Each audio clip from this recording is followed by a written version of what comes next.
Como hemos visto el día de ayer con las imágenes, obviamente la conducta, el asesinato de estas personas encajan plenamente en todas las agravantes del artículo 108C de sicariato, es decir, a todos ellos les alcanza la cadena perpetua por los hechos acontecidos. Nos vamos a ir rápidamente a un enlace telefónico con el fiscal superior Jorge Chávez Cotrina. Él es coordinador de las Fiscalías contra el Crimen Organizado. Bienvenido, exitosa, fiscal Chávez Cotrina. Muy buenos días y muchas gracias por la invitación. Muchas gracias, doctor, por estar aquí. Fiscal, doctor, ¿qué se sabe? ¿Hay algún tipo de información ya confirmada sobre este asesinato que ha convulsionado a todo el país? Precisamente porque ya estábamos nosotros más o menos acostumbrados, es horrible decirlo, pero ya hemos visto que sicarios maten a gente, pero no habíamos visto este ensañamiento con niños. Sí, justamente este acto criminal que ha ocurrido en las inmediaciones de Plaza San Miguel creo que a todos nos ha conmocionado. El fiscal de turno, que está a cargo de las investigaciones, es el fiscal de la Fiscalía Corporativa de San Miguel. Él, conjuntamente con la Policía Nacional, están recabando todas las evidencias en la escena del delito, como ha sido, por ejemplo, los casquillos de bala. Además, se están recopilando también las imágenes, no solamente del sector público, sino también imágenes de algunas personas privadas, a fin de poder determinar el modus operandi en que se ejecutó este vil asesinato, y también poder establecer la identidad e individualizar a los integrantes de esta agrupación de delincuentes que causó la zozobra el día de ayer en inmediaciones de Plaza San Miguel. Muy bien, entonces las investigaciones siguen su curso, ustedes van a ver quiénes son los culpables y bueno, están en plena investigación. Pero ¿cómo se castiga esto? ¿Cómo se sanciona? ¿Cómo ya se sabe que es sicariato, pero se tendría que ir sumando otros delitos? Porque de repente es crimen organizado, de repente es una pelea entre bandas. ¿Cómo se van sumando los delitos? ¿O cómo se trata? Mire, el delito de sicariato está en el artículo 108 y establece agravantes. Entre ellas, si es que el sicariato está ejecutado por una persona que está vinculada a una organización criminal, la pena será hasta de cadena perpetua. El código establece que puede haber cadena perpetua cuando se vale de un menor de edad para cometer el delito o para dar cumplimiento a la orden de una organización criminal. O también en ejecución intervienen dos o más personas, es decir, cuando hay pluralidad de gente, cuando las víctimas sean dos o más igualmente, o cuando las víctimas estén comprometidas en los artículos 107, que es, digamos, el tema del feminicidio, o cuando se utilicen armas de guerra. En estas circunstancias, la sanción es de cadena perpetua. Como hemos visto el día de ayer con las imágenes, obviamente la conducta, el asesinato de estas personas encajan plenamente en todas las agravantes del artículo 108C de sicariato, es decir, a todos ellos les alcanza la cadena perpetua por los hechos acontecidos. Muy bien, y cuando se matan delincuentes entre bandas, porque la hipótesis que ha lanzado la policía es de que ha sido un ajuste de cuentas. No, eso es independiente. Ajá. Y la norma establece que si han muerto más de dos personas o han intervenido más de dos personas o han hecho incumplimiento de una orden de acción criminal, la pena es cadena perpetua, independientemente que esto haya sido un ajuste de cuentas. Eso ya será materia de investigación. Eso es lo que nosotros conocemos como el modus operandi o la razón de ser de la actividad criminal, ¿no es cierto? Pero el resultado ha sido lo que hemos visto todo el país, y obviamente la sanción no cabe otra que una cadena perpetua, independientemente que sea o no un ajuste de cuentas. Y usted, que maneja, que es la cabeza de las Fiscalías contra el Crimen Organizado, también la policía ha hablado de peleas por los cupos en construcción civil. Antes, hace algunos años, se hablaba mucho cuando el Loco Aldo, Wilbur Castillo estaban todavía en plena vigencia de este tipo de delito. ¿Todavía se matan, se pelean? ¿Esto está muy en boga o en algún momento retrocedió este tipo de crimen o no?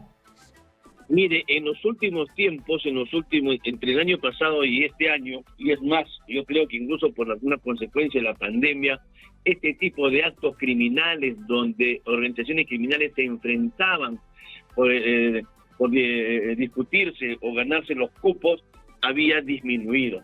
En los últimos tiempos, ya en este año, hemos visto este crimen execrable y esperemos que esto no sea una oleada de más crímenes.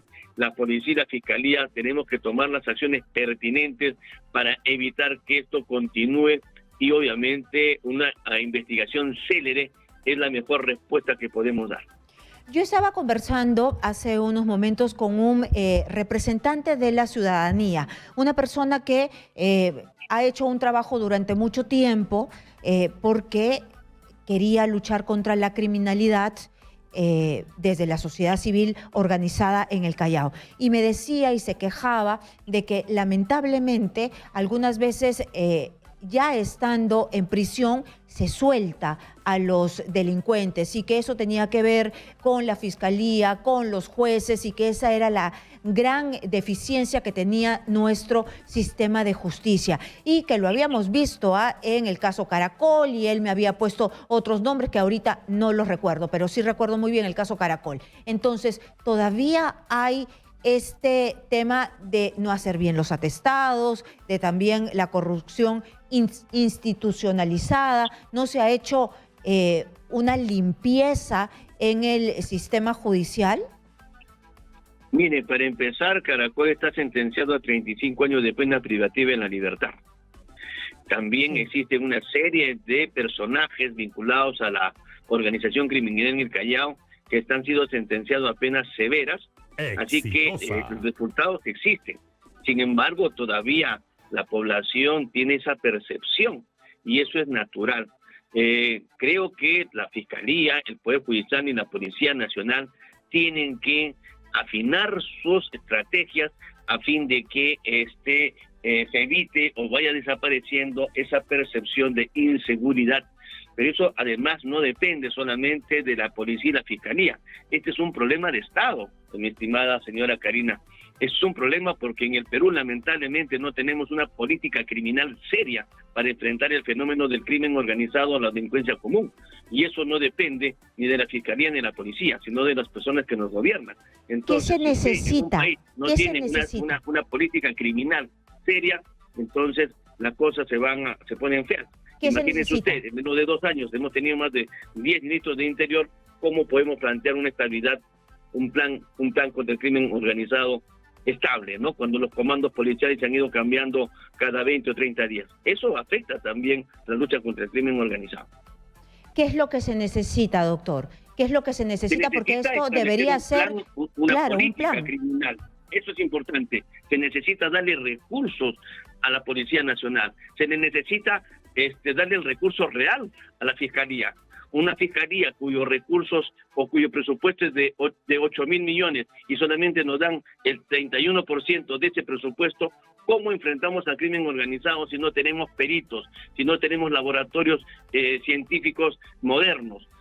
¿Cómo nuestra Policía Nacional, si no tiene logística, se enfrenta al crimen organizado? Mire usted, mientras los criminales andan en un BMW, policías y fiscales estamos andando en una mototaxi. Así no se puede luchar contra el crimen organizado. Se tiene que sincerar los presupuestos de los operadores de justicia, sobre todo de Policía Nacional, del Ministerio Público y del Poder Judicial. Exitosa. Doctor, ¿y qué pasa si usted mira hacia adentro? Yo le puse el tema de Caracol porque Caracol vivía en el Sarita Colonia y desde el Sarita Colonia mandaba a sus sicarios y también se había entornillado con la policía para que no le hicieran nada y también tenía fiscales comprados y también tenía jueces comprados. Ahora está detenido, pero ¿han ustedes hecho una limpieza? Es decir, ¿hay fiscales que han sido detenidos también igual que Caracol?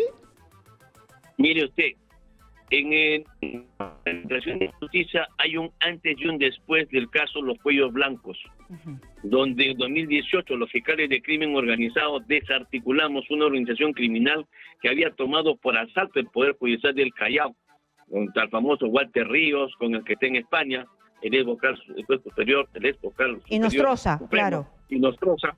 Entonces sí, había una limpieza.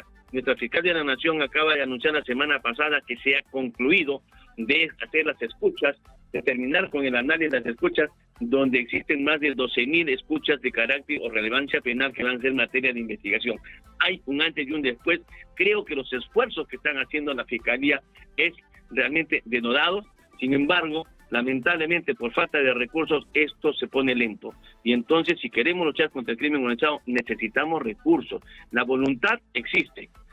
Nuestra fiscal de la Nación está haciendo sacrificios a fin de darnos los presupuestos y logística, pero lamentablemente ya el dinero se nos ha acabado, por decirlo menos, ¿no? No hay de dónde sacar más. Claro, No tenemos ni siquiera un escritorio. Sí, y sin dinero ustedes no pueden actuar porque cómo se trasladan, Claro. cómo persiguen el delito, cómo hacen sus pericias. Sobre todo el tema de peritos.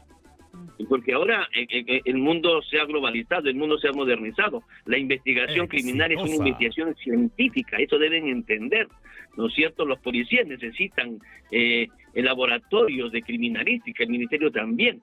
No es posible, solamente como un ejemplo, que haya ciudades donde ni siquiera tengamos una morgue y donde los muertos tengan que esperar 48, 72 horas para que se haga la necropsia. Imagínense ustedes todo lo que tiene que pasar las familias. Eso es lo que está pasando en nuestro país. Por eso es que cuando no hay resultados, cuando no levantan al cadáver, no hay resultados, uno dice, ¿pero por qué? ¿Por qué no los identifican? ¿Es porque no tienen los elementos? Lógico, imagínese usted, el médico tiene que salir de la capital del departamento a esos pueblos donde tiene que llegar a 2, 3 días.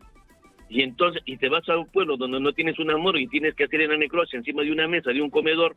¿Cómo podemos pedirle resultados céleres o resultados prolijos a un perito si el Estado no da las condiciones que todo científico tiene que tener? Para administrar justicia, para luchar contra el crimen organizado, se tiene que sincerar los presupuestos, y ese es una responsabilidad del Ejecutivo y del Congreso de la República. Muy bien, una última consulta.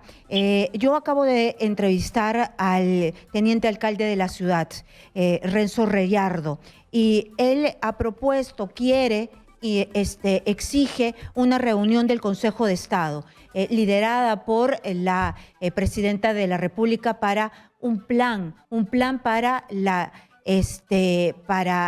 luchar contra la criminalidad. Dice que no podemos estar de tumbo en tumbo. Esto se necesita. Usted que está en la cancha, usted que ve todos los días el crimen organizado, usted me está diciendo de que los presupuestos se tienen que sincerar, que no tienen los elementos para luchar de igual a igual con el crimen organizado. ¿Esto se debe realizar ya? Exitosa. Mire, señora Karina, en el Perú usted tiene el Plan Nacional Antidrogas, el Plan Nacional Anticorrupción, tiene el Plan Anticrimen, tiene un montón de planes, sí. ¿Ok? A largo plazo. Y entre los antecedentes dice que el plan anterior no se pudo tener los éxitos por falta de recursos económicos. Pero en el último artículo de todos los planes, ¿sabes qué dice? Este plan no generará gastos al erario nacional. Cada entidad aplicará el plan con sus presupuestos propios. En otras palabras, todos los planes sin recursos, para lo único que van a servir es para ponerlo en una pared de adorno. Así de simple y sincero soy. Sin recursos no hay plan que funcione. De acuerdo, ha quedado clarísimo y no hay más que decir, porque si hacen papeles sin recursos, entonces no sirve para nada. Muchas gracias por estar aquí y diciéndonos las cosas clarísimas. Dígame, doctor. Simplemente para terminar, ¿sí? Que pese a la falta de recursos en los fiscales, seguimos trabajando. No vamos a dejar a nuestro pueblo, a nuestra comunidad sin una justicia, y estos casos tan execrables se van a esclarecer, porque estamos comprometidos, porque nuestra fiscal de la Nación está haciendo todos los esfuerzos para que estos casos se aclaren seriamente. Muchas gracias al doctor Jorge Chávez Cotrina. Él es el jefe coordinador de las Fiscalías contra el Crimen Organizado. Como